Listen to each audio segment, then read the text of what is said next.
जय हिंद दोस्तों। पिछली क्लास में हमने आपको अनुच्छेद 16 के बारे में कंप्लीट बता दिया था।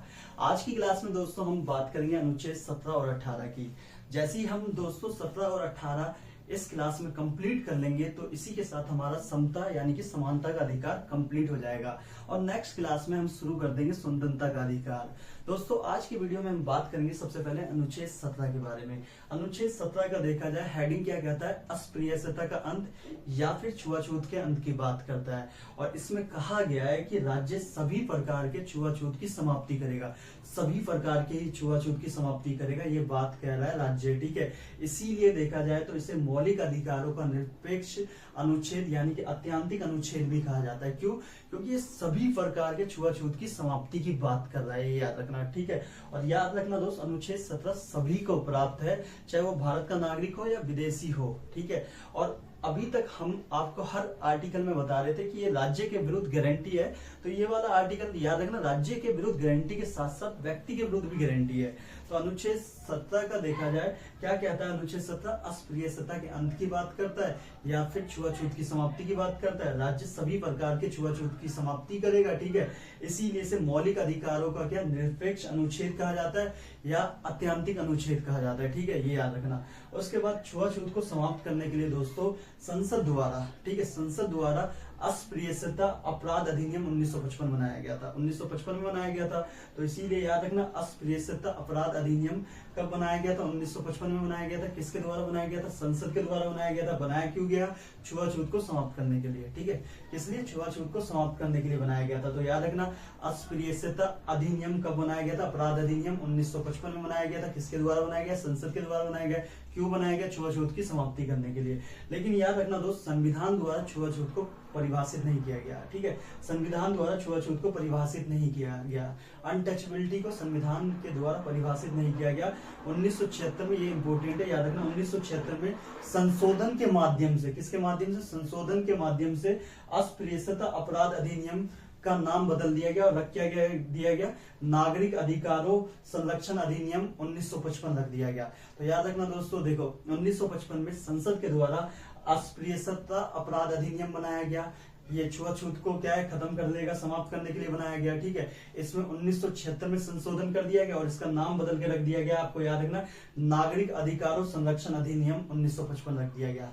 ये याद रखना, पेपर में पूछ लेता है। अस्पृश्यता किससे संबंधित है? तो ये याद रखना अनुसूचित आपका जातियों से, एससी से संबंधित है। ठीक है, अनुसूचित जातियों से संबंधित है, क्योंकि आपको पता होगा कि कई आज से कम से कम 150-200 साल पहले देखा जाए तो इनके साथ देखा जाए तो बहुत गलत व्यवहार हुआ। इनका देखा जाए काफी ज्यादा शोषण किया गया। ठीक है, और ये देखा जाए तो काफी हादसे पे थे। ठीक है, तो ये कहीं ना कहीं अस्पृश्यता किससे संबंधित है? आपको याद रखना है एससी से संबंधित है। तो दोस्तों हमने अनुच्छेद 17 में जाना अस्पृश्यता के अंत की बात करता है, यानी कि छुआछूत की बात करता है, अनटचेबिलिटी के अंत की बात करता है। ठीक है, उसके बाद राज्य सभी प्रकार के छुआछूत की समाप्ति करेगा, इसीलिए इसे मौलिक अधिकारों का निरपेक्ष अनुच्छेद कहा जाता है, अत्यंतिक अनुच्छेद कहा जाता है। ये दोनों के लिए है। ठीक है, भारतीयों और विदेशियों के लिए भी है। राज्य के विरुद्ध गारंटी के साथ साथ व्यक्ति के विरुद्ध भी ये गारंटी है, याद रखना दोस्त। अस्पृश्यता अपराध अधिनियम 1955 में संसद के द्वारा बनाया गया था। क्यों बनाया गया था? छुआछूत को समाप्त करने के लिए। ठीक है, संविधान द्वारा छुआछूत को कहीं भी परिभाषित नहीं किया गया। 1976 में इसमें संशोधन करके इसका नाम बदल दिया गया। पहले नाम क्या था? अस्पृश्यता अपराध अधिनियम, फिर रख दिया गया नागरिक अधिकारों संरक्षण अधिनियम 1955 रख दिया गया। अस्पृश्यता किससे संबंधित है? अस्पृश्यता अनुसूचित जाति यानी कि एससी से संबंधित है। तो ये था दोस्त हमारा अनुच्छेद 17। अब बात करते हैं दोस्तों अनुच्छेद 18 की बात करते हैं। अनुच्छेद 18 का इंट्रोडक्शन क्या कहता है? उपाधियों के अंत की बात करता है। इंट्रो क्या कहता है? उपाधियों के अंत की। अनुच्छेद 18 क्या कहता है? आपको याद रखना, उपाधियों का अंत। अनुच्छेद 18 क्या कहता है? उपाधियों का अंत। 2-4 बार बोलोगे ना दोस्त याद हो जाएगा। अनुच्छेद 18 क्या कहता है? उपाधियों का अंत। जब भी ना दोस्त आप लोग पढ़ते हो ना, तो ना बोल बोल के पढ़ा करो, इससे याद हो जाता है। ठीक है, अब क्या है कि भाई घर में बैठे हो, मम्मी पापा के पास बैठे हो, तो अब बोलोगे कैसे? ऐसे बोलोगे अनुच्छेद 18 क्या था? पाथियों का अंत, पाथियों का अंत, पाथियों का अंत। अरे आप बोलोगे नहीं तेज चिल्ला के तो याद कैसे होगा? तो अनुच्छेद 18 क्या बोलता है? उपाधियों के अंत की बात करता है। और अनुच्छेद 18 के फर्स्ट में बोला गया है राज्य शिक्षा एवं सेना के अतिरिक्त, राज्य शिक्षा एवं सेना के अतिरिक्त अन्य कोई उपाधि नहीं देगा। आपको क्या है कि एजुकेशन के क्षेत्र में क्या है कि उपाधि मिल जाएगी, सेना के क्षेत्र में उपाधि मिल जाएगी, बाकी किसी क्षेत्र में क्या है कि राज्य उपाधि नहीं देगा। ठीक है, ये बोलता है आपका अनुच्छेद 18 का फर्स्ट। जैसे आप कल को क्या है कि यूपीएससी का एग्जाम दो, आप क्वालिफाई कर जाते हो, प्री मेंस इंटरव्यू सब निकाल लेते हो और आईएएस बन जाते हो, तो आपके नाम के आगे क्या लग सकता है? आईएएस। ठीक है, आईएएस लग सकता है ना। तो शिक्षा, सेना के क्षेत्र में देखोगे तो भाई ब्रिगेडियर साहब होते हैं, कर्नल साहब होते हैं।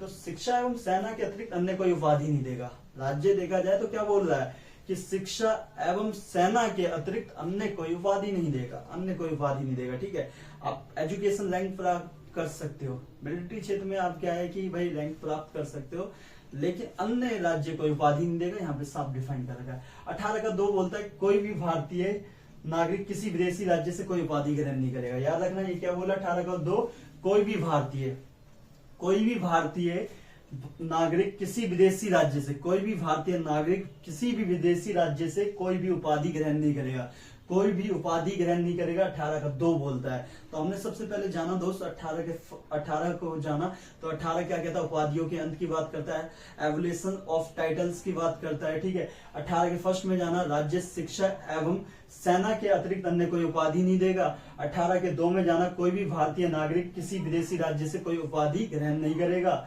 उसके बाद 18 का 3 क्या बोलता है? यदि कोई व्यक्ति भार साधक या फिर आपका सरकारी पद पर कार्यरत है, ये क्या बोला 18 का 3, यदि कोई व्यक्ति भार साधक या सरकारी पद पर कार्यरत है तो राष्ट्रपति की अनुमति के बिना किसी विदेशी राज्य से क्या उपाधि ग्रहण नहीं करेगा, किसी भी विदेशी राज्य से क्या उपाधि ग्रहण नहीं करेगा।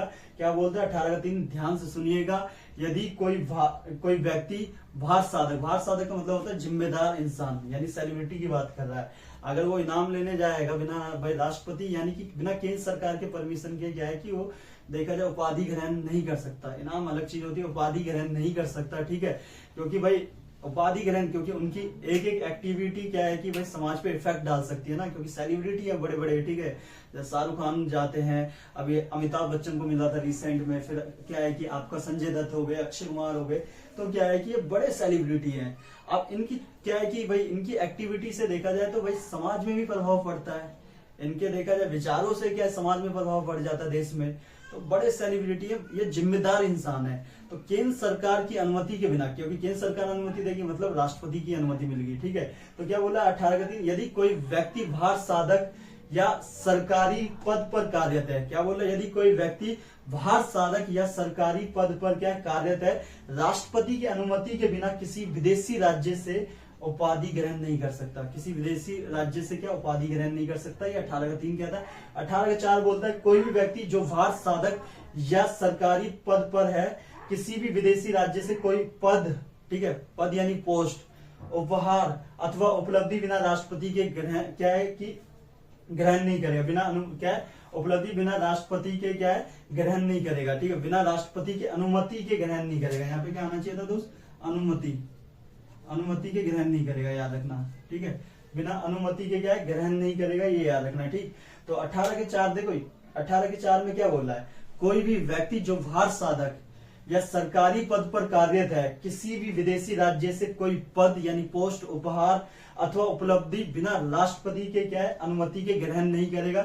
ये 18 के 4 में बोला गया है। ठीक है, तो हमने क्या जाना? 18 में जाना, पहले उपाधियों के अंत की बात करता है। 18 के फर्स्ट में बोला राज्य शिक्षा एवं सैन्य के अतिरिक्त अन्य कोई उपाधि नहीं देगा। ठीक है, 18 के 2 में जाना कि कोई भी भारतीय नागरिक किसी विदेशी राज्य से कोई उपाधि नहीं ग्रहण करेगा।